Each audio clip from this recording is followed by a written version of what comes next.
Welcome to episode 7 of Andrew Sports Zone, lucky number 7. We're here again on a Thursday. Today is going to be a good day. I can feel it. Oh, good. So both of us, we're coming off a very eventful week. Finally had a winning record in football. We'll talk about that later. And it was a cool week for Beverly sports. And yeah, we'll get into all of that. But let's start how we usually do our usual recap of what we did for BevCam. Sounds good. So both of us worked the varsity football game on Saturday morning. You were on the camera, and I was on the player statistics and general audio troubleshooting. I don't know if anybody noticed that during the game, but it was very. They lost audio completely. They said they lost Dom for a while. Yeah, and I had to go down there and repair the microphone for Dom. And unfortunately, I missed a whole Marblehead drive, so I kind of had to stop doing Marblehead for the rest of the game. But I did Beverly all right. And I'm always proud to go looking in the Salem News in the morning after and seeing that I'm pretty accurate. So that's good to see. Well. Yeah. Both of us worked on the girls' volleyball game on Tuesday. That was another nail biter. They won 3-2. We'll get into more details later. Yeah. But yes, 2 good home games for the girls' volleyball team. You worked the camera on the boys' soccer game yesterday. You took a rare day off. I took a rare day off because I had to take the very important SAT today. There were no announcers. I was tuning into the broadcast a couple times. It's just strange to see no announcers. But we very dominant win there for a soccer team. We'll get into that later as well. But that's such a good performance there. This Friday we both traveled to Bunker Stadium for the away varsity football game at Masco. It's going to be another rendition from the both of us. We'll get the equipment and we'll provide the coverage to you. Probably get the video up by Monday, so tune in for that. We'll try and get that fast. BevCam's always kind enough to lend us the equipment to go over there and give you the opportunity to do the play-by-play. So. Yeah, and you mentioned that, and it's always such a pleasure to do this. It's good practice, and I've noticed from back in the day at BevCam, like 2019, they usually had some, so I kind of wanted to bring that back and give more relatives a chance to kind of watch their children. Yeah, we do have to manage expectations, though, and know that that's this year only, that it won't be something continuing on unless someone else picks that up. Yeah, unless someone else picks up, because unfortunately I am a senior in high school, so I'll be gone next year. But hopefully BevCam will be the same, and of course Rich Francis, Al Visnick, all those guys, and Dom Lorenzano, of course, are going to be great commentators, and you should work next year too. Yeah, I'll do cameras. Yeah, but we'll move into the weekly roundup of sports. I'll start with some football. The Saturday, the game we covered, they had a loss against Marblehead. They were coming off that really impressive 4-game winning streak, and that's their 3rd straight game at home, and a very strange schedule they had, but that game was finally at Herd Stadium. The last 2 were at the Frank Forty Field, but they lost 35-14 in a league game, so very important NEC league game that they unfortunately lost. Captain Danny Pierce completed 16 passes for 143 yards. They also unfortunately had 2 interceptions, but most of them weren't his fault, like pretty much like end of game or end of half interceptions. Like those really shouldn't count as much. Senior wideout Floyd White caught 9 passes for 97 yards, including his high school record tying 9th touchdown reception of the season in the 3rd quarter. So impressive for him, and just a great way to end your senior year. I was talking to my colleague yesterday about that, Rich Francis, about just how impressive and how good it is to leave on a good note like that. That is good. That was a fun part of the game there where everyone stopped and clapped for him. I think we got that on camera. I'm not quite sure, but we tried. And sophomore Madden Lyons for Marblehead had 2 interceptions of the day, so good job for him. We do shout out other players on the other team, Marblehead, this time. Okay. The next game is 6:30 p.m.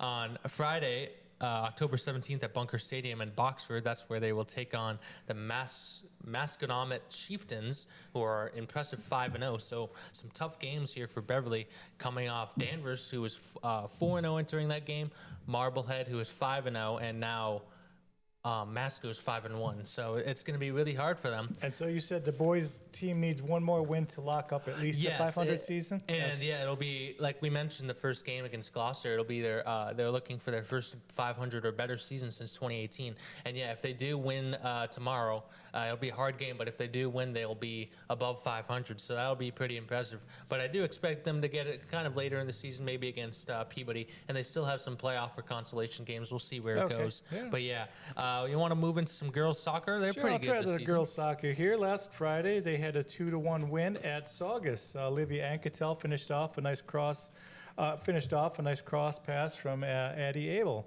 And Jaden Simpson scored a goal on a long pass from Annabelle Miller.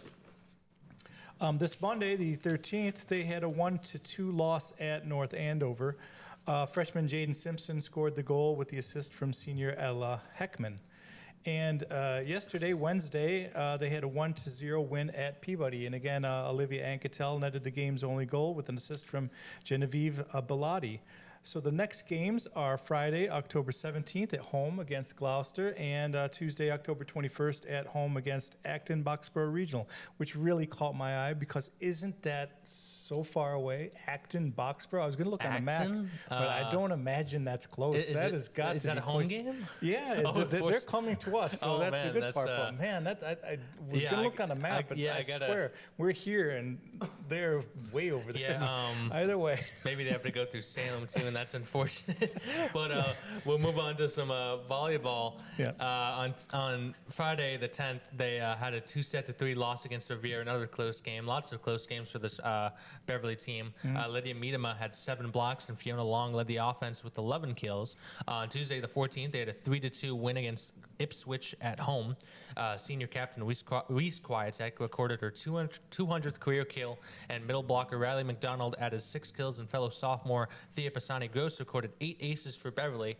And they had really filled in for injuries in that one. They both were missing, as previously mentioned. Lydia Miedema and Fiona Long both missing in that game, and Victoria Malumba and Riley McDonald really stepped in there and got the win for Beverly, especially in that last set. If you tuned in for BevCam, on Wednesday. Yesterday, they had a 0-3 loss at Marblehead against a tough Marblehead team, like my colleague Rich was explaining. That's going to be that was a hard matchup. Lorelei McKilligan turned in a strong performance for the Panthers, and their next game is Friday, October 17th. That's at Swampscott. The team is 7-9 in league play and 7-10 overall. So even with the losing record, the head coach Beth Harmon has kind of turned a new page for this volleyball team, as they have 3 more wins than last year and still counting, still a couple more games. Yeah, I'm glad they got that win on Tuesday. That broke up a little streak of 2 or 3 losses in a row. But they're still looking good, I say. It's just playing slightly better teams, I think. Just very, very, me, again, Rich knows a lot about volleyball because his daughter used to play. Okay. But he was mentioning, this Beverly team has such a hard schedule. Like we saw a couple games, they really struggle against the serve sometimes. And for a couple, 5 games in a row, they were going against the best hitters on the NAC. So it was a bit unfortunate, but you'll move into some girls field hockey. We've been doing pretty good. Yeah, girls field hockey, the last Friday on the 10th, they had a 5-0 win at home versus Danvers. Fiona Bazin had a pair of goals and 1 assist.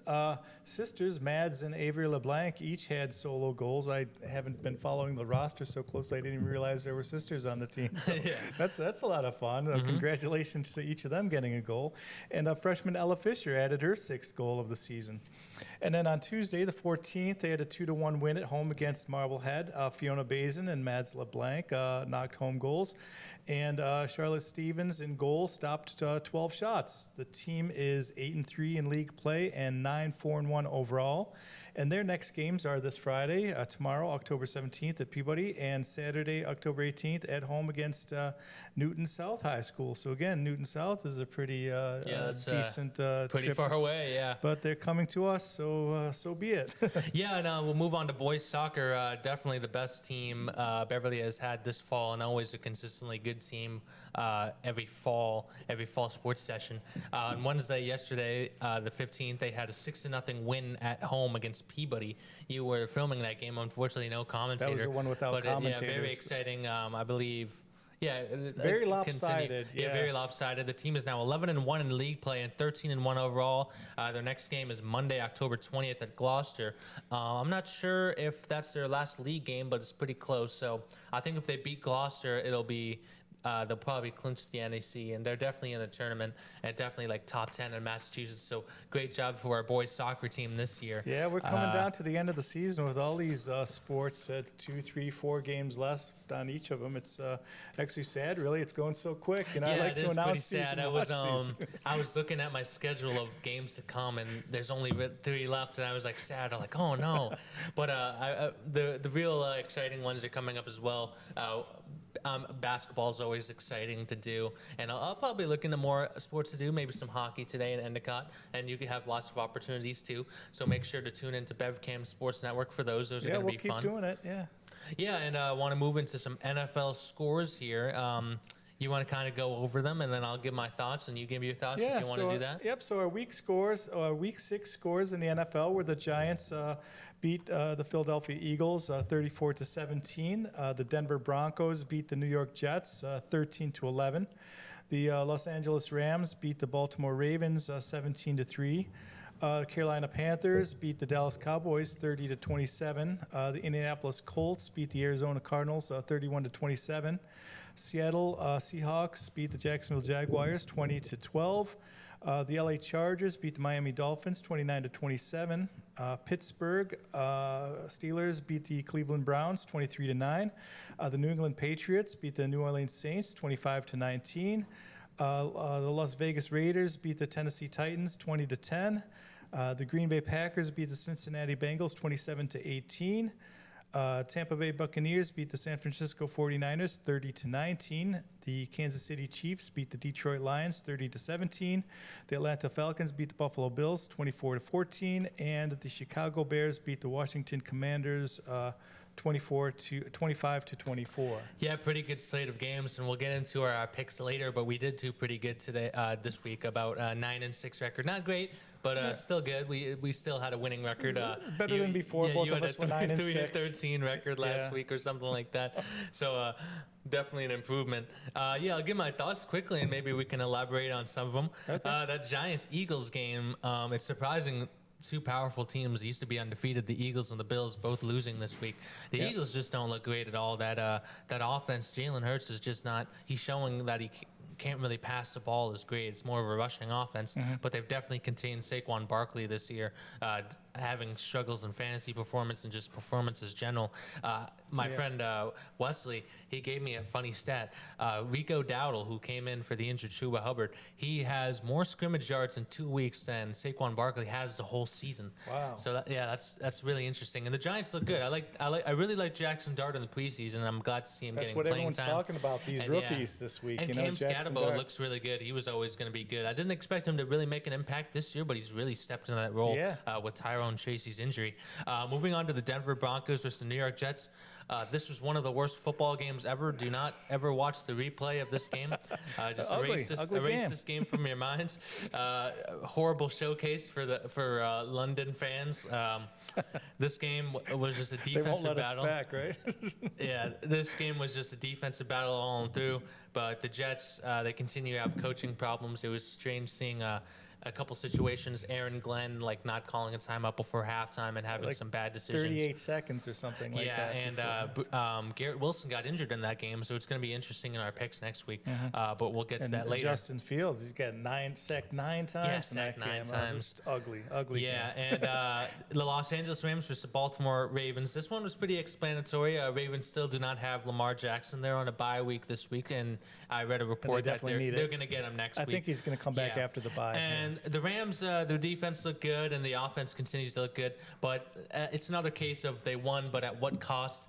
Because Puka Nacua did get injured, so you might expect Devontae Adams to get a lot of production this coming week in the next game. But yeah, unfortunate injury to such a good player in Puka Nacua. How long is he out for? I was going to look that up, and I forgot to. I'm not sure. He came back for a little while for the game, right? But didn't get in there. Yeah, I'm not sure. I think he's out this week, but we'll see in the future. It's not a season-ending injury. Yeah, definitely not. Okay, good.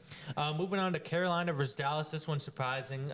Dallas's defense just continues to be very, very bad. And Bryce Young and Chuba Hubbard just looked like a great combo. Chuba Hubbard is so good against his former team, and like a revenge game, and he definitely delivered. Last-minute field goal got them the win. But Dallas will be interesting next week because they do have CeeDee Lamb back, I believe, coming off an injured ankle he suffered. Oh, you meant Rico Dowdle. Oh, Rico Dowdle, sorry. Rico Dowdle's on fire the last 2 weeks. Yeah, and Chuba Hubbard might come back. Oh, yeah, sorry. Yeah, Rico Dowdle, Chuba Hubbard, and but Chuba Hubbard is still good, but Rico Dowdle definitely emerges as the number one running back on that team. And yeah, Dallas is they're going to be interesting with CeeDee Lamb coming off that ankle injury against the Bears a couple weeks ago, 4 weeks ago. So it'll be they'll continue their good passing game. Moving on to Indianapolis versus Arizona. This one was surprisingly close to me. Arizona had Jacoby Brissett at their quarterback, which was I didn't expect them to do anything in this game, but they put up a fight. They had a lead in the fourth quarter, I think. Yeah. But Indianapolis came back. We always trusted them. We were watching Red Zone, so we were kind of like, we know Indianapolis is going to win this game. And Tyler Warren continues to look really good coming out of college and coming out of Penn State with that 1,000-yard season. And he just continues to do that on the NFL level. So great job for him. And you have him on your fantasy team. Yeah, it's good to see him score every week.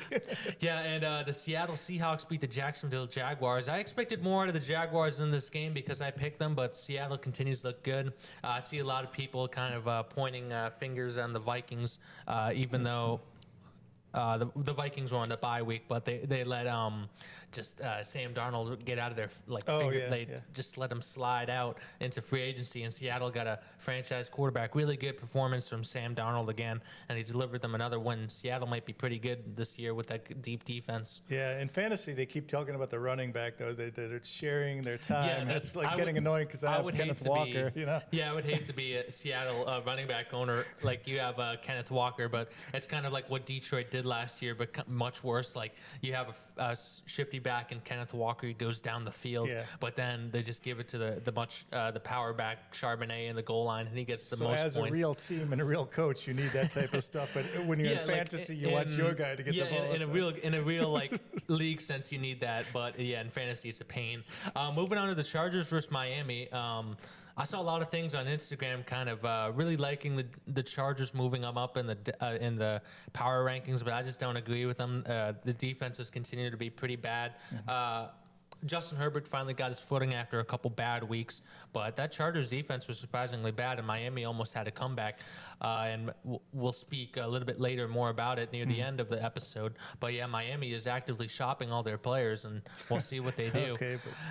Pittsburgh beat the Browns. This one was a good defensive battle from both teams. Great defenses, but Aaron Rodgers still looks pretty good on the Pittsburgh Steelers. He continues to be a factor for them and delivered them to another win. Their defense is really clicking from what I hear, so we'll keep an eye out on Pittsburgh. And the New England Patriots beat the New Orleans Saints. This one was pretty explanatory. New England came off the good win against Buffalo last week in Week 5, and this week they got the win against New Orleans. This one was surprisingly close. I thought New England's defense would be much better over the season, but they kind of have struggled just a bit. It's the Saints, but the Saints continue to look good. Chris Olave is surprisingly good this year, and I don't think the Saints are as bad as people saying. I still think they're like a top 5 pick in the draft, but definitely not number 1 overall. Okay. Like I think the Saints will have a couple more wins over the season. They don't look bad. Okay, I might start liking actually. Starting to like the Patriots a little bit. Yeah, I agree. Man, I don't want to jump fully on the bandwagon. I mean, you got the radio guys talking about 10 wins and something. I'm not quite there yet, but I mean, they are. Yeah, they do look pretty good. Looking watchable this year. Drake May looks good. It's kind of like a Josh Allen last year situation where he has like a lack of a receiving core, but he's really good. So yeah, I agree with some people. I think Drake May is an MVP contender. Might not win it right now, but he's definitely like up there, like top 5. So that's pretty good for Drake May. Moving on to Las Vegas versus Tennessee. Tennessee just continues to be bad. They this game got their head coach fired, Brian Callahan, and they promoted, I believe, their senior offensive coordinator. I don't remember his name at the moment, but he's going to be their new coach. It's kind of a good situation and a bad for Tennessee because with a rookie quarterback in Cam Ward, you don't really want to switch head coaches that fast. Yeah. But also, Brian Callahan was just not a good coach, not a good decision maker. So it'll be a turning page, but it'll still be a struggle for Cam Ward because I expect they're definitely going to get a new coach in the offseason too, so he'll be switching again. So I feel bad for him there. But Las Vegas Vegas looked good. Geno Smith did throw his weekly interception, but they look good overall. Green Bay beating Cincinnati. Cincinnati almost had a comeback. Looked much better with Joe Flacco at quarterback, even though it was kind of in garbage time. Flacco did toss 2 touchdowns, about 270 yards. Okay. So that was pretty good. And Green Bay just continues to look good. Romeo Doubs, Matthew Golden. Josh Jacobs had a strong 30-point game in fantasy and a good yardage, For good being touchdown such game. favorites before that game, though, it was surprising they let Cincinnati get so close. Yeah, but it was kind of in garbage time after all. Yeah. But Tampa Bay beating San Francisco, this one was pretty surprising. Both of these teams are pretty injury-ridden. Chris Godwin's out. Mike Evans was out. I was going to say that. They should call that the Injury Bowl. Yeah, that was the Injury Bowl, definitely. I but made Tampa the list. Bay, It was a pretty huge list Tampa of Bay both squeaked teams. it out. I think Baker Mayfield's definitely the front runner right now for MVP. They were chanting MVP. He's such a clutch quarterback, and I like. But Baker Mayfield's like, he's got a weird personality, but he's a good player on the field. He's a very clutch guy, and it's fun to see because that Rams start he had I think it was like 2022, which saved his career, and good for Baker Mayfield. Kansas City beating Detroit. This one was a lot of controversy because Kansas City was not called for a single penalty in this entire game, and Detroit was called for a lot, including that illegal formation on that Jared Goff caught touchdown. But this game was weird. I think Detroit's play calling was a little bit weird. Sometimes you really don't.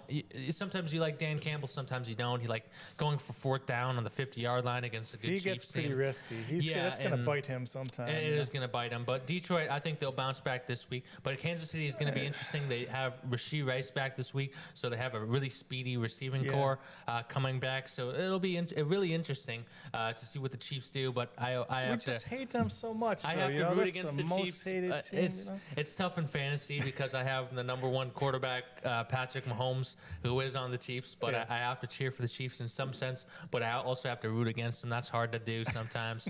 Atlanta beating Buffalo. Buffalo continues to struggle offensively. Josh Allen had 2 interceptions. They just weren't able to move the ball down the field. And I think it's a really defining part of this Bills team is a lot of injuries. They have a lot of injuries on that defensive front. Ed Oliver came back this week, but he was limited.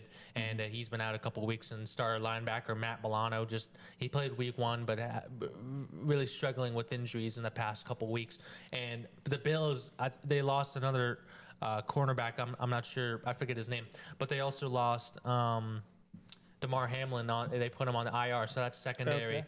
Is really gonna get blown up. They really need to get help. Probably get a Tariq Woolen, who's on the trade block from Seattle, if you can get him. Okay. So you got to get somebody in trade because that secondary is not going to do it. As well, you drafted the fastest corner in the draft, Maxwell Harrison, but he has yet to play a game because of his knee injury he suffered in the preseason. Oh, okay. And the Bills just don't have any good corners right now.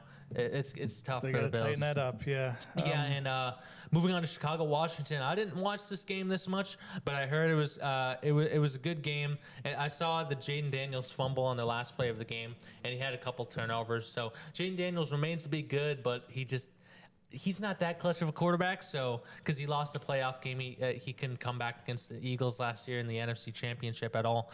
But Chicago continues to look good.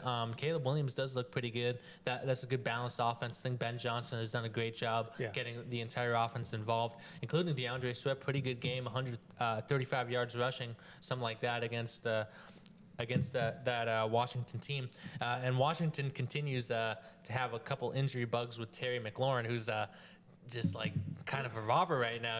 He signed a contract making him like the 4th highest paid receiver, and then he got a quad injury. He's been out for a couple weeks now, and with underachieving performances in the weeks he was in. So he's on my fantasy team and just not doing anything. No use for him. Yeah, no use for him right now. But we'll move into our week 7 picks, I believe. Are you ready for that?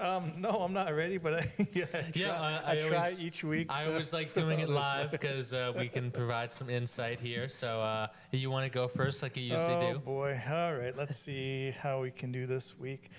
Thursday night game. Tonight is Thursday already. Time flies so quickly. October 16th.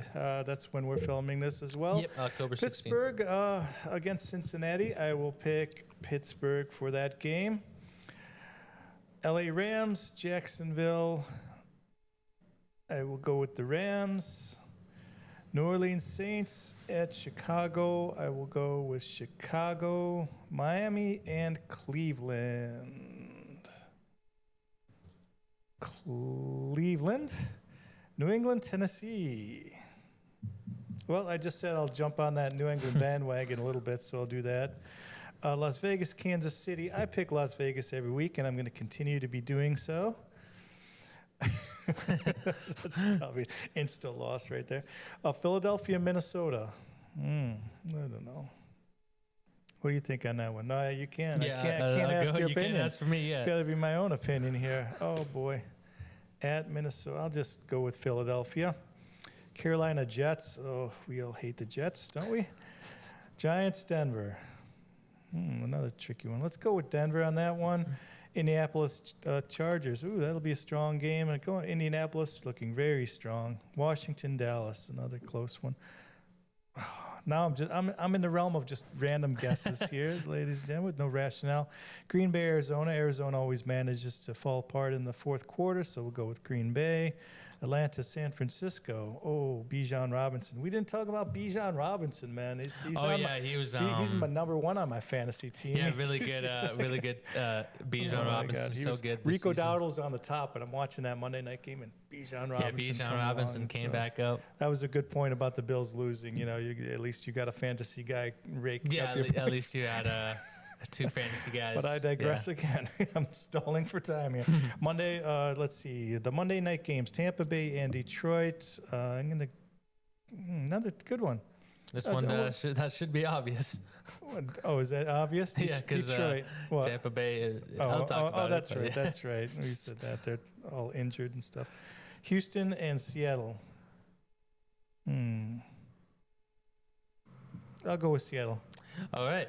Interesting picks. Well, I'll go into mine and some insight as well. We can go back and forth a bit. Insight is what we could use because mine are random guesses. Tonight, on Thursday Night Football, I have the Pittsburgh Steelers beating the Cincinnati Bengals. Recently saw before this game that Trey Hendrickson, the star defensive lineman for the Bengals, will be out. So I think that defense will be even worse. And with Pittsburgh, DK Metcalf showing up, Jalen Warren being pretty good, and Cincinnati's defense being bad already, I think Pittsburgh squeaks this one out by a considerable margin.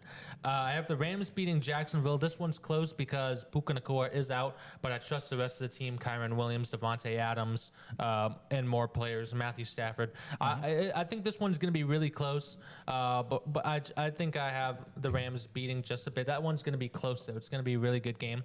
I have the Chicago Bears beating the New Orleans Saints. I do like the New Orleans Saints, but they do have a tough matchup against the Bears, who do have a above-average defense and above-average offense, so I think Chicago squeaks that one out.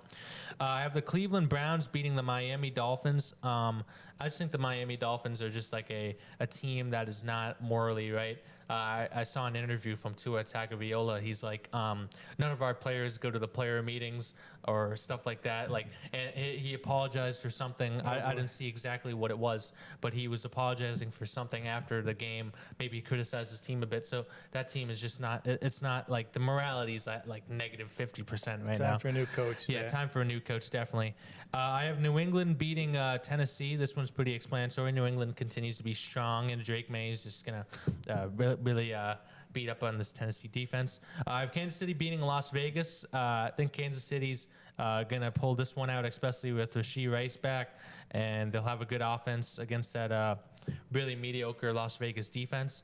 I have the Minnesota Vikings beating the Philadelphia Eagles. This one is close for me, but I just have not liked what I've seen from Philadelphia in the past few weeks. If they can only score 17 points against the Giants defense, I don't think they'll do anything against the Vikings defense. And I think J.J. McCarthy's coming back, and Jordan Mason's pretty good, and Justin Jefferson, Jordan Addison, of course. So I think Minnesota squeaks that one out. I have Carolina beating the New York Jets. The New York Jets are just not a great team. Carolina continues to have a surprisingly good defense, and I think they'll be good. Rico Dowdle will probably run all over them, to be honest. I have the Giants beating Denver. This one's really close again, and it's similar to the Eagles. Even though Denver won the game before the Jets game, I just haven't liked what they've shown at all that offensive play calling is a bit weird for Denver, and I think the Giants continue to have a strong. Even though Denver's defense is really good, I think this will be a defensive battle more, and the Giants will squeak this out barely. Okay. I have Indianapolis beating the Los Angeles Chargers. Indianapolis just continues to be really, really strong in the offense, and the Chargers defense has looked pretty bad since the first 3 weeks of the season. I have Dallas beating Washington with CeeDee Lamb back, and with Terry McLaurin missing another practice today. I saw on a report. I just think Dallas squeaks this one out. Green Bay beating Arizona. I think Kyler Murray's out this week, and Marvin Harrison's in concussion protocol, and I think Green Bay's defense will probably beat up on Arizona.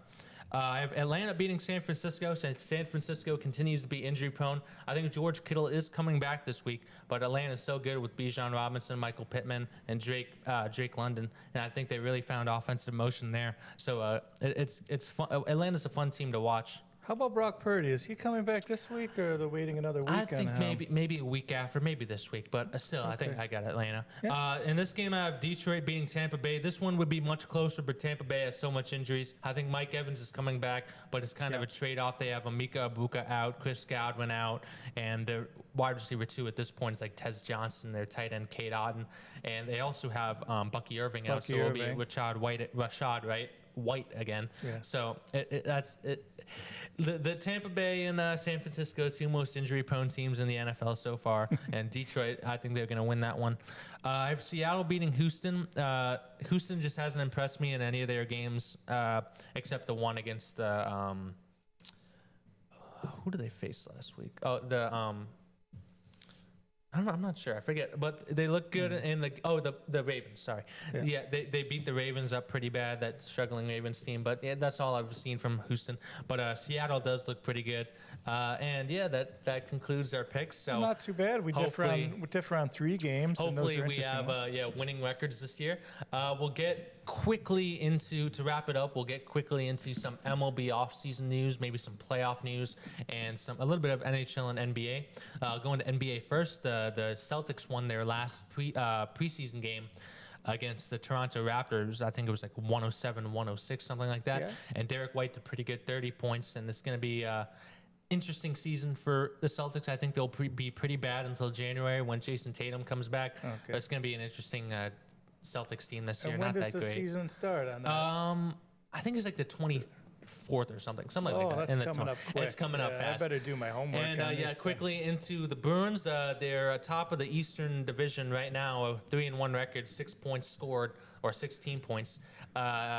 Hopefully they're better than last year. They were the worst team in the East last year, but hopefully they'll be good. They have a good start. Looks like a better team. And I was looking yesterday at that 2022-2023 Bruins, and that was such a special team. Hopefully we can get to something similar like that instead of being the worst of the worst. Swings in that team, yeah. Yeah, and finally into the MLB offseason for the Red Sox, Alex Bregman did opt out of his contract, if you haven't seen that. So we are without a third baseman right now, but maybe Marcelo Mayer's coming back. But that's about all. That wraps up the lucky number 7 of NFL. Andrew Sports Zone on week 7 of the NFL. And I'm Andrew, and this is my dad, Peter, and this was episode 7.